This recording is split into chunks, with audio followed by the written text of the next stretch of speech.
the grocery bag straps pressed sharply into Clara Whittaker's wrists as she slipped through the side entrance of her son's home. She always used this door, careful never to disturb anyone. Warm kitchen light poured into the hallway, familiar and inviting, until the voices reached her. Just leave all 9 kids with her, she has nothing else to do anyway. Clara stopped mid-step. For a moment she wondered if she had heard wrong. Then came her daughter-in-law's laugh, soft and agreeable, the sort people use when they share an opinion but want to seem polite.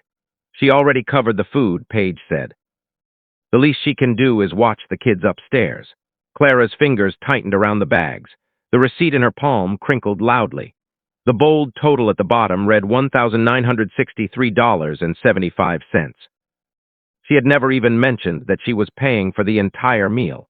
She had only wanted this Christmas to feel calm and joyful, smoother than the strain of last year. She believed handling the catering would ease everyone's burden and bring smiles. Through the open doorway she glimpsed the edge of the kitchen island and the soft glow of candlelight dancing on a partially opened present. Her son's voice floated out again, relaxed and light. "You know she'll take care of it," Grant said. "She always does." Clara remained frozen in place. She barely drew breath. The words lingered in the air like an icy draft slipping through a hidden gap in her heart. Clara took a silent step backward, her shoes hardly making a sound on the floor. She eased out through the same side door, shutting it with the gentle precision of someone long accustomed to leaving unnoticed. The cold winter breeze stung her face as she crossed the driveway. Her car waited beneath the porch lamp, lightly coated with the faint chill of the desert night. She settled into the driver's seat and gazed straight forward, the receipt still shaking slightly between her fingers. She did not turn the key immediately. At first there was no fury, only the deep quiet of sudden understanding. Grant was not deliberately harsh. He still phoned once a week and offered warm hugs during family gatherings. Yet somewhere along the line, she had ceased to be simply his mother and had become something different, the automatic solution, the ever-ready support. Her thoughts drifted over the gentle favors that had gradually become expected responsibilities. When Paige underwent her small procedure, Clara had stepped in without hesitation. She managed school runs, prepared meals, and sorted laundry. When Paige's sister Tessa welcomed her 3rd child, Clara cared for the older 2 for the entire weekend. No compensation, little rest, only the silent expectation that she would agree. The pattern had taken deep hold. "Mom can manage it," Grant would remark. "Mom won't complain." Over time, being available had shifted into being accountable. The boundary had dissolved so gradually that Clara had failed to see it disappear. She finally started the engine. It hummed to life. The headlights illuminated a reflection in the glass. Composed, courteous, a woman who appeared to be heading home, yet inside she no longer knew her place. Clara smoothed the wrinkled receipt across her kitchen counter with both hands, as though pressing the reality firmly into the paper. The final amount stared up at her, the black figures stark against the white background. She had hoped to simplify Christmas, to remove one worry from her son's household. Instead, she had purchased a clear reminder of her position. Her gaze moved around the kitchen. The holiday decorations remained packed in their box on the table, still waiting for her attention. A pile of unsigned greeting cards rested against the fruit bowl, each one carefully inscribed with "Love, Mom." For years, she had fulfilled every role expected of her. Yet somehow her contributions had become unseen. Memories surfaced slowly, one after another, steady and insistent. Last Thanksgiving, she had come early to assist with cooking and stayed until everything was cleaned. Grant's in-laws occupied the upstairs guest room, while Clara had been given the fold-out couch in the basement. No extra pillow, no fresh linens, only a single blanket and a quick apology that faded almost instantly. At Grant's wedding, she had pressed his shirt, arranged ribbons on the centerpieces, and smiled through the entire event. When the photographs appeared online afterward, she was missing from every frame. "You must have been busy elsewhere," Grant had explained. She had only been cleaning up spilled wine from the floor. Now alone in her kitchen, she murmured to herself, when did support become expectation? The question remained unanswered in the soft buzz of the refrigerator. The following morning, Clara sat at her kitchen table with a cup of cold coffee and the back of an old receipt. She drew two straight columns with a pen, pressing firmly enough that the ink nearly pierced the paper. On the left, she wrote given. On the right, she wrote received. She started listing without pause. Doctor appointments, school transportation, holiday meals, childcare, lending cash, birthday gatherings, handling crises. The list grew lengthy, the writing tilting as her pace quickened. She had contributed so much that the page barely contained it all. When she turned to the right column, the received side, she paused. Her pen hung motionless for a long minute before she drew one simple line. That was all she could manage, a single mark in an otherwise empty space. She leaned back, studying the stark contrast. Perhaps she was being small-minded, she considered. Perhaps she had misinterpreted Grant's comment, but the longer she examined the columns, the more evident the reality became. She was not hurt by a single offhand remark. She was mourning a habit she had permitted to develop over many years. A brief thought crossed her mind. If a friend had requested even half of what her family expected, she would have refused without hesitation. Family, however, had always been different. Family meant giving endlessly without keeping score. But now, for the first time, Clara was keeping score, and the totals revealed a truth she could no longer overlook. That evening, Clara took a fresh sheet of paper from her drawer. At the top, she wrote two new headings, what they assume and what I want. The kitchen clock ticked steadily as she began completing the first column. They assume I don't mind watching the children. They assume I have no other plans. They assume I will always cover costs if it benefits them. They assume my time holds no value. They assume I don't require rest. When she moved to the second column, her writing slowed. I want to be welcomed, not assigned tasks. I want to join the table, not serve it. I want to share time with my family, not organize it. I want to be noticed, not utilized. I want calm. She studied both columns. It was not resentment that swelled within her now, but clear understanding. For years, she had waited for someone to recognize her weariness and offer the consideration she gave so freely. But others seldom notice limits you never establish. The realization felt straightforward, almost too simple. She had taught everyone to treat her this way. Every soft agreement, every weary smile, every quiet, it's fine, I'll manage, had constructed the situation she now wished to change. Clara reread her list, following each word with her fingertip. Then she whispered, I can offer help when I choose to, not because it is demanded. It was not a bold statement, it was a starting point. By morning, Clara understood her next step. She dialed the catering service, her fingers calm on the keypad. A friendly voice answered, professional and upbeat. Whitaker order, yes, for the 25th. Is there a problem? Clara drew a steady breath. No problem, she replied. I need to cancel the entire order. There was a brief silence, followed by the click of computer keys. We can arrange a partial refund, the woman said gently. You should receive around $1,000 back after the deposit. Clara thanked her and ended the call before doubt could creep in. For several moments, she sat at the table, listening to the low hum of her refrigerator. The world did not crumble, the sky did not fall, nothing dramatic occurred, yet everything inside her had changed. It felt like releasing a grip she had held tightly for years. Afterward, she selected a single sheet of notepaper from a drawer and wrote one sentence in neat cursive. No one else decides your value. She folded it carefully, placed it in an envelope, and addressed it to herself. When she slipped it into the mailbox outside, she offered a small smile at how odd and modest the gesture appeared, and how liberating it felt. Inside, her kitchen looked unchanged, but the atmosphere had shifted. The room seemed more open, as though she had finally pried open a window long sealed shut. That afternoon, Clara retrieved her small gray suitcase from the closet, not the large one used for family visits, only enough room for jeans, a sweater, her favorite mug, and the unfinished novel.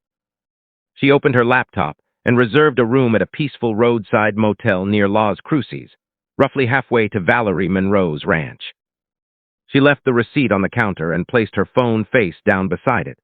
For a moment she thought about writing a message, but she no longer owed any explanations.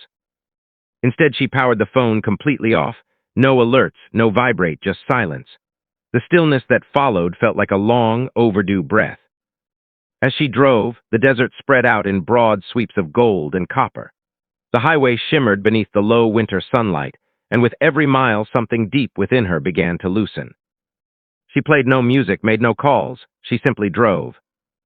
Somewhere near the border, a memory emerged. Grant at 8 years old, carefully carrying a cracked mug of tea to her bedside, beaming with pride in his helpfulness. Careful. "It's hot," he had said softly. That little boy had once admired her deeply. Somewhere along the years, he had begun to look past her. Clara smiled gently, not with resentment, but with acceptance. Affection could remain, even when old habits needed to change. The sky stretched vast and clear ahead, pale and boundless, as if prepared just for her. By the time Clara arrived at Valerie Monroe's ranch, the sun was beginning to sink behind the desert ridges. The porch light shone softly, offering a quiet greeting. Valerie opened the door with her familiar warm smile, her silver hair tied in a casual braid. "You're here," she said simply. Inside, the air carried the scent of cinnamon and roasted peppers. A handful of neighbors had already gathered in the kitchen, sharing a platter of fresh cinnamon rolls straight from the oven. Someone switched on an old radio that played softly from the windowsill. There was laughter, not boisterous or strained, but natural, the kind that warms a space without demanding attention.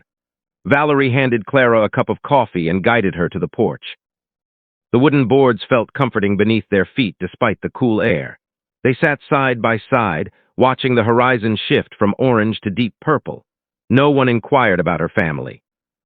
No one pressed her for reasons. The quiet felt gentle, not burdensome. When dinner arrived, there were mismatched dishes and handmade paper crowns from a neighbor's collection. They ate unhurriedly, exchanging tales of scorched turkeys and ruined batches of cookies. Each chuckle felt like a thread mending something that had been frayed. Clara understood then that tranquility did not require noise or grand gestures. It could be as simple as being offered a place to sit rather than another task. The next morning, Christmas Eve sunlight bathed the porch. Clara's phone rested face down on the small table, silent for days. When it finally vibrated, she already guessed whose name would show. Grant. She watched it ring 3 times before answering. His tone came through tense and hurried. "Mom, where are you?" Clara took a sip of coffee before responding. "Not at home," she said evenly. "And not joining you?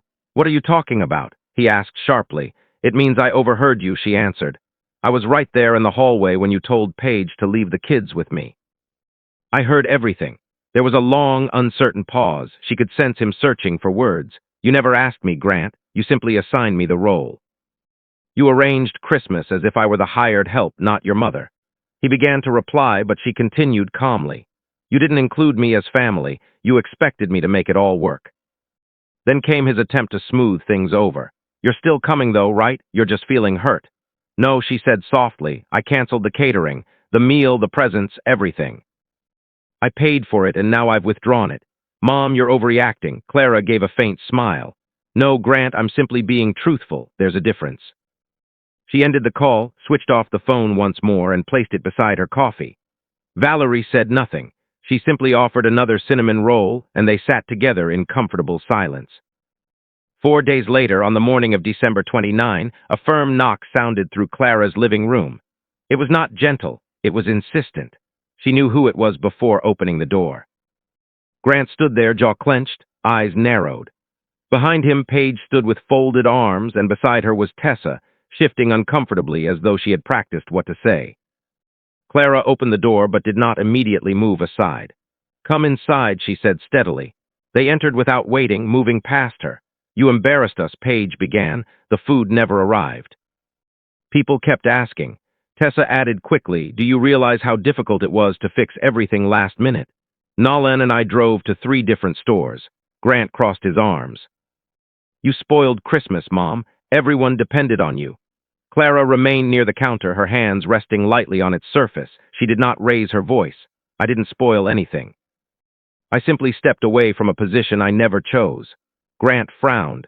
"What does that mean exactly?" "It means I'm not your assistant," she replied, her tone firm yet calm. "I'm not the constant babysitter, the unseen cook, or the one who quietly resolves every issue. I'm your mother, not your worker." Paige let out a short breath. "So you make everyone suffer because you're exhausted." Clara looked directly at her. "No, I chose not to be taken advantage of. That is not punishment, it is self-protection." The room grew still. Paige's face tightened.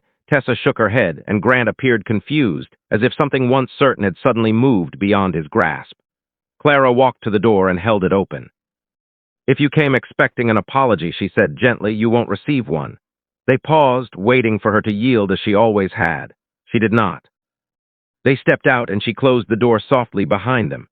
The latch clicked once, solid and final, marking the moment like a period at the end of a long sentence. 2 months went by, and life continued without falling apart. The holidays became a memory, and January passed quietly. Clara sent no New Year greetings, and none arrived for her. The emptiness did not sting as sharply as she had feared. Most Saturdays she now walked to the local library a few blocks away. There was a cozy reading corner near the southwest window where sunlight streamed through the glass.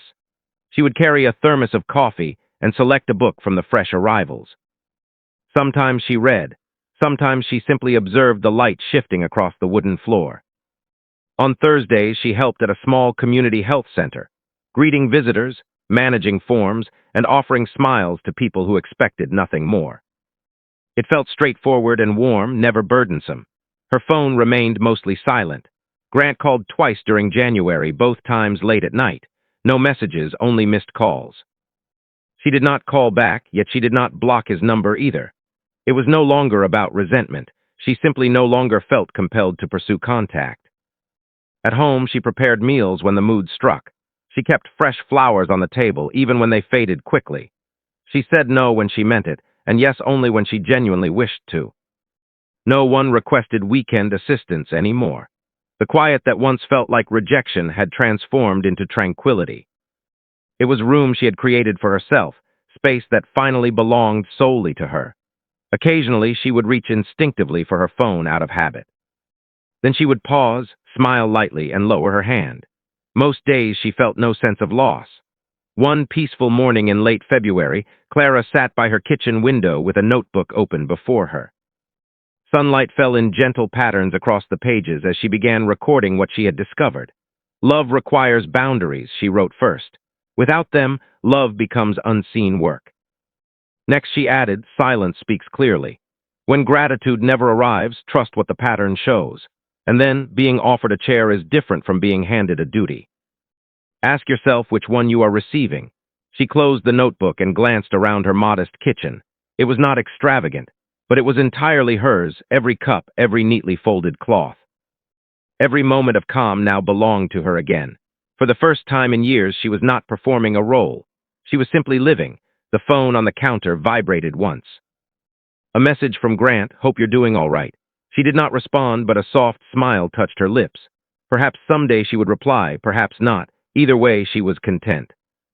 As the clock ticked softly behind her, Clara whispered the phrase that had begun her transformation. "Choosing peace is not retaliation, it is restoration." Then she looked toward the lens of her own thoughts, as if addressing anyone who might relate. If you have spent years agreeing because you believed that was what love required, try offering one sincere refusal. Send yourself a note on the day you select peace. She reached for her coffee, breathed out slowly, and allowed the quiet to settle, warm, steady, and deserved. Craving shocking revenge, chilling horror, and jaw-dropping relationship drama? If you love revenge, horror, and jaw-dropping relationship stories straight from Reddit, make sure to like this video, subscribe to Reddit Tales Time, and turn on notifications so you never miss the next story. More twists, more drama, more tales, coming up next.